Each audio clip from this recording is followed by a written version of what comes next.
Europe 1 Soir. Europe 1, 19h18, le duel dans le studio avec vous, Nicolas Poincaré, Laurent Neumann de Marianne et Alexis Brézé du Figaro Magazine. Et pour parler de ce qui a fait la une de l'actualité tout le week-end, le meurtre, l'assassinat, le viol de la jeune Agnès au Chambon sur Lignon en Haute-Loire. Le père de la victime, ce soir dans une déclaration à l'AFP, demande que l'assassinat de sa fille ne soit pas récupéré politiquement. Est-ce qu'il a raison de le dire? Est-ce que c'était nécessaire, Alexis Brézé? Est-ce qu'il y a eu, de part ou d'autre, un début de tentative de récupération politique? D'abord, je pense que quand on vit la situation aussi affreuse, atroce que vit le père de cette pauvre jeune fille, il a raison de dire tout ce qu'il dit. Donc la question n'est pas ce que dit lui.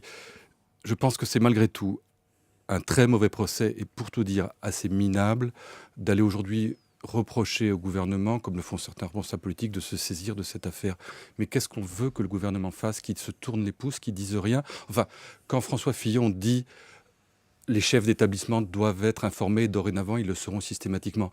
Mais enfin, il n'est pas de droite, il n'est pas de gauche, il n'est même pas Premier ministre. N'importe quel père de famille pense comme lui. Donc franchement, moi je trouve ça assez misérable quand on voit des responsables écologistes qui disent l'instrumentalisation, même Benoît Hamon.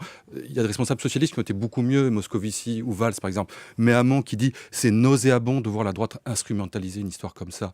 Mais pardon, c'est nauséabond de réagir comme Benoît Hamon. Laurent Neumann. Alors deux choses. D'abord, la réaction de ce père éprouvé, je la trouve extrêmement digne.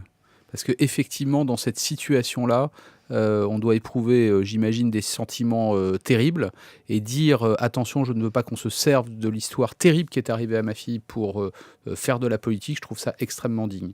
Ça, c'est la première chose. La deuxième chose, c'est qu'on peut être à la fois bouleversé par ces faits terribles. On peut aussi être étonné de voir qu'un élève comme lui, ayant déjà commis ce qu'il a commis avant, se retrouve comme n'importe quel autre élève dans un internat. C'est vrai que vu de l'extérieur, ça peut être choquant. Et en même temps, je crois qu'on a le droit quand même de dire une chose toute simple, toute bête. Élaborer une loi, ça n'est pas agir. C'est donner l'impression qu'on agit, mais ça n'est pas agir. Je vais expliquer ça en deux mots, et j'emploierai pas les mots de Benoît Hamon parce que je trouve que c'est excessif. D'ailleurs, vous avez vu que ce soir, le Parti socialiste est revenu à d'autres, voilà, sur une autre ligne. Je vais prendre deux exemples. Depuis 2004, on en est à la 5e loi sur la récidive. La dernière, figurez-vous, à l'issue d'un fait divers au moins aussi grave que celui-ci, n'a toujours pas reçu ses décrets d'application. Je crois qu'il faut dire les choses simplement. Pour faire une loi, il faut prendre le temps. Il faut prendre le temps de réfléchir. Alexis a raison, le gouvernement est aux affaires. Il ne peut pas donner l'impression qu'il se tourne les pouces, mais il ne sert plus à rien de faire semblant de. Il y a des faits, malheureusement, et il faut avoir le courage de le dire, il y a des faits que l'on ne pourra jamais supprimer de l'actualité. Il y a des enchaînements de faits qu'on aurait pu éviter. Ça, oui. Et il est de la logique politique de tout faire pour qu'ils ne se reproduisent pas.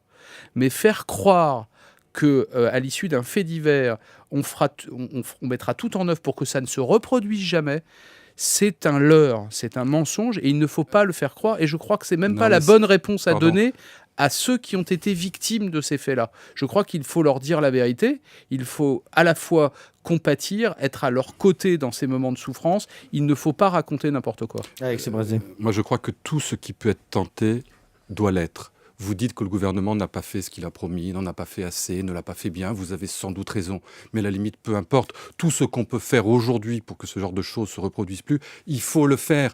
Et cette mesure de dire que les chefs d'établissement doivent savoir, c'est le minimum de ce qui doit être fait. À mon sens, bien d'autres choses doivent être faites. Je crois que malgré tout, derrière tout ça, il y a quand même un sorte de non-dit, de tabou qui, moi, me choque, pour dire les choses. Quand je vois, par exemple, le secrétaire général du syndicat de la magistrature, qui, dans Le Monde, aujourd'hui, nous dit « Ah, mais si on l'avait dit au chef d'établissement, cet enfant aurait été déscolarisé. Fallait-il qu'il soit enfermé jusqu'à la fin de ses jours? Fallait-il qu'il soit déscolarisé ?» Mais dans quel monde vit le patron du syndicat de la magistrature pour dire des choses comme ça? Évidemment, il valait mieux qu'il soit déscolarisé plutôt que de violer et tuer une pauvre jeune fille. Enfin, ça me paraît le simple bon sens. Et toujours dans Le Monde, pardon, mais un psy qui dit un peu ce que dit Laurent, qui dit l'idée que l'on peut conjurer la récidive est une illusion. Évidemment. la récidive zéro, évidemment. Mais ça ne veut pas dire qu'il ne faut pas tendre vers ça. On essaye et puis on n'y arrive pas. Mais est-ce qu'on imagine un savant qui dise, un scientifique qui dise l'idée que l'on peut conjurer le sida est une illusion, l'idée qu'on peut conjurer les morts sur la route est une illusion, l'idée que l'on peut conjurer le cancer du poumon est une illusion? Non, on fait tout. On n'arrive pas totalement, mais on fait tout. Et le fait de se dire, parce qu'on n'arrivera pas à une réussite totale, il ne faut rien faire, ou pas trop, ou moins, je crois que derrière ça, il y a beaucoup de tabous. Oui, mais sans doute, mais nos deux positions ne sont pas forcément d'ailleurs irréconciliables pour une fois. Mais c'est vrai que si on fait l'enchaînement, souvenez-vous de l'affaire, je les ai notés parce qu'on a oublié jusqu'au nom des victimes, l'affaire Nelly Kremel, l'affaire du petit Ennis. Vous vous souvenez de cette histoire en 2007 ? L'affaire de cette joggeuse Marie-Christine Odo. Moi, je me souviens on s'était servi de ça. Madame Alliot-Marie avait proposé la castration chimique. D'autres avaient mis en cause le juge d'application des peines. Dans d'autres affaires, on a expliqué que c'était les services sociaux. La première réaction de Claude Guéant l'autre jour est de dire « Ah oui, mais les psychiatres se trompent, on ne peut pas faire confiance aux psychiatres. » Je résume, il n'a pas dit ça comme ça, mais c'est ce que les gens ont entendu. Il y a cette idée qu'à chaque fois, on essaye de trouver un coupable. Mais il n'y a qu'un seul coupable dans ces affaires. C'est celui qui a commis les faits.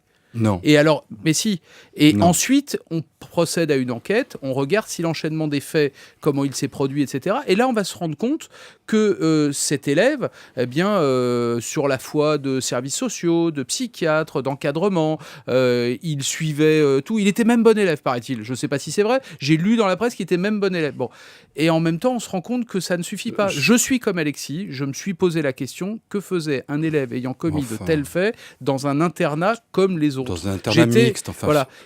Mais je n'ai pas cherché à savoir qui était coupable. Non, Voilà, je ne cherche. Il ne s'agit pas dans ces moments-là de désigner au peuple, à la vindicte populaire, soi-disant pour calmer la douleur des familles, des responsables. Ça ne sert à rien. Sur ce point, je suis d'accord. Peu importe de savoir si le chef d'établissement, ou si le procureur, ou si ceci, ou si cela. Mais en revanche, vous dites qu'il n'y a qu'un coupable, c'est le coupable, évidemment. Mais malgré tout, la société est coupable vis-à-vis des Français, et les politiques sont coupables s'ils ne font pas tout ce qu'il faut pour se prémunir contre de tels faits. Oui, mais vous me diriez, Alexis, vous auriez raison. Vous auriez raison. Si je vous disais devant vous ce soir, la droite gouverne depuis 2002. On en est à la 5e loi sur la récidive. Si je vous disais ça, vous me diriez, mais Laurent, vous êtes en train d'instrumentaliser cette affaire. J'essaie de ne pas le faire. Moi, je vous dis, c'est pas la droite, c'est pas la gauche. Et la gauche prendrait des mesures, j'applaudirais des deux mains. Franchement, à mon avis, là, on est absolument au-delà de la droite et la gauche. Et quand Guéant dit « les psys se trompent », oui, les psys se trompent, ils le disent eux-mêmes, on n'est pas armé pour prévoir le risque de récidive.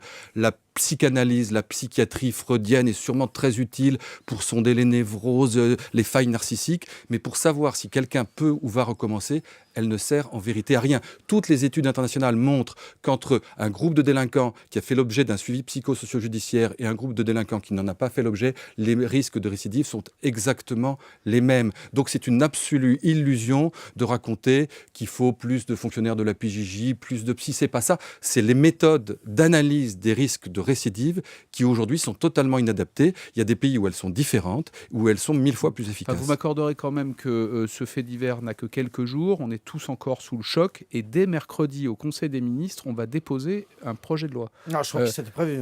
Oui, mais un projet de loi sur l'évaluation de la dangerosité des... Eh bien, tant mieux. Si ça peut servir à quelque chose, on ne va pas être contre. Parce que vous comprenez, on nous parle la réinsertion, la deuxième chance pour les coupables. C'est ce qu'on nous dit. Il y avait le secret du dossier, le secret de l'instruction.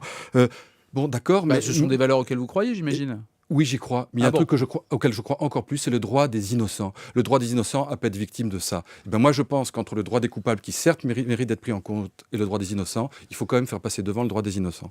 Merci beaucoup. Laurent Neumann, le directeur de Marianne, face à Alexis Brézé, le directeur de la rédaction du Figaro Magazine. Dans un instant, les récits d'Europe 1.